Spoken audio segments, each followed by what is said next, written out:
From Lindsay at Bozzuto. Highly recommend. We've had issues with EV chargers for almost 2 years, going back and forth with another company.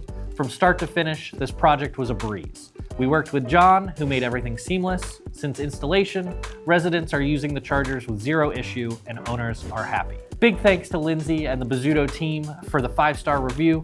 Hearing that residents are charging with no complaints, that's exactly what we're aiming for here at Blue Whale EV. Here's what happened. The property had 5 existing chargers that were essentially dead. Not because of the hardware, but because they were installed in a concrete parking garage, causing constant network issues with connectivity. Blue Whale went in and upgraded those spaces with new Xeal dual port stations since they don't rely on an internet connection. Instead, Xeal software stores the payment data on the driver's phone, then completes the transaction the next time the phone connects to the internet. Our team also ran a load study, installed new future-proof circuits, handled commissioning, another word for activation, and updated the firmware. Combined, everything worked perfectly the moment residents plugged in. If you're not sure how to tackle EV charging at your property, just know no 2 properties are the same.